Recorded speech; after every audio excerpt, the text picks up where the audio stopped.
മഅ്മൂനിന് ശേഷം അധികാരത്തിൽ വന്ന മുഅ്തസിമും ഇതേ വാദഗതിക്കാരനായിരുന്നു. ഖുർആൻ സൃഷ്ടിയാണെന്നുള്ള വാദഗതിക്കാരനായിരുന്നു. അദ്ദേഹവും ഇമാം അഹ്മദ് ബിൻ ഹംബൽ റഹിമഹുല്ലയെ വലിയ പീഡനങ്ങൾക്ക് ഇരയാക്കി. അഹ്മദ് ബിൻ ഹംബൽ റഹിമഹുല്ലയെ മുഅ്തസിമിന്റെ മുമ്പിൽ ഹാജരാക്കി. ചങ്ങലയിൽ ബന്ധിച്ചുകൊണ്ടാണ് ഹാജരാക്കുന്നത്.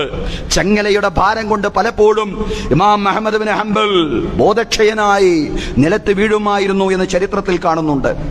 അങ്ങനെ കൊണ്ടുവന്ന് ഒരു ഇരുട്ട് റൂമിലിട്ട് അടച്ച് ചമ്മട്ടി കൊണ്ടും ചാട്ടവാറ് കൊണ്ടും ഇമാം അഹ്മദ് ബിൻ ഹംബൽ റഹിമഹുല്ലയെ ആ ഭരണാധികാരിയും വളരെയേറെ പീഡിപ്പിച്ചു എന്ന് കാണാൻ സാധിക്കുന്നതാണ്.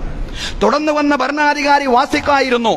വാസിഖ് ഇതേ വാദഗതിക്കാരനായിരുന്നുവെങ്കിലും ഇമാം അഹ്മദ് ബിൻ ഹംബൽ റഹിമഹുല്ലയോട് സംവാദം നടത്തി എന്നതിനപ്പുറത്ത് പീഡനങ്ങൾക്കൊന്നും അദ്ദേഹം മുതിർന്നില്ല എങ്കിൽ പോലും പിൽക്കാലത്ത് വന്ന മുത്തവക്കിൽ എന്ന പേരുള്ള ഭരണാധികാരി കഠിനമായ പീഡനങ്ങൾക്ക് ഇമാം അഹ്മദ് ബിൻ ഹംബലിനെ ഇരയാക്കി എന്നുള്ളതാണ്. അദ്ദേഹത്തിന്റെ ശരീരത്തിൽ നിന്ന് വസ്ത്രങ്ങൾ നീക്കി അടിവസ്ത്രം മാത്രം ബാക്കിയാക്കിക്കൊണ്ട് അദ്ദേഹത്തെ ചാട്ടവാറ് കൊണ്ട് നന്നായി പ്രകരിച്ചു. മുൻകഴിഞ്ഞ ഭരണാധികാരികളെക്കാളെല്ലാം കഠിനമായി ഇമാം അഹ്മദ് ബിൻ ഹംബലിനെ പീഡിപ്പിച്ച ഭരണാധികാരി മുത്തവക്കിലായിരുന്നു. ആ പീഡനങ്ങളുടെ കാഠിന്യം കൊണ്ട് ഒരു ഘട്ടത്തിൽ രോഗിയായി മാറി ഇമാം അഹ്മദ് ബിൻ ഹംബൽ. അങ്ങനെ 77-ാമത്തെ വയസ്സിൽ ഇമാം അഹ്മദ് ബിൻ ഹംബൽ റഹിമഹുല്ല ഈ ലോകത്തോട് വിട പറഞ്ഞു എന്നുള്ളതാണ് സഹോദരങ്ങളെ. ഇസ്ലാമിന്റെ അഖീദയെ വികലമാക്കാനുള്ള ശ്രമങ്ങളെ പ്രതിരോധിച്ചു എന്നുള്ളതാണ് ഇമാം അഹ്മദ് ബിൻ ഹംബൽ റഹിമഹുല്ലയുടെ ഏറ്റവും വലിയ തജ്ദീദ് എന്ന് പറയുന്നത്.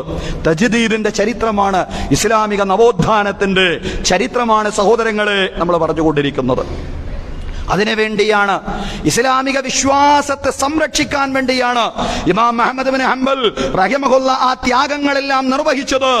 അതുകൊണ്ട് സഹോദരങ്ങളെ, ഇസ്ലാമിലെ ശരിയായ അഖീദ എന്താണെന്ന് പഠിക്കാൻ നമുക്കും സാധ്യമാവേണ്ടതുണ്ട്.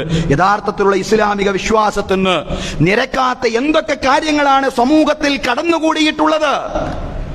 നെല്ലും പതിരും വേർതിരിച്ചു മനസ്സിലാക്കിക്കൊണ്ട് ഇസ്ലാമിന്റെ ശരിയായ അഖീദയെ ഉൾക്കൊള്ളുകയും അത് തലമുറകളിലേക്ക് കൈമാറുകയും ചെയ്യുക എന്ന് പറയുന്ന ആ ഒരു ദൗത്യമുണ്ടല്ലോ, അത് ഇമാം അഹ്മദ് ബിൻ ഹംബൽ റഹിമഹുല്ലയുടെ തജ്ദീദി ശ്രമങ്ങളോട് ചേർന്ന് നിൽക്കുന്ന കാര്യമാണ് സഹോദരങ്ങളെ.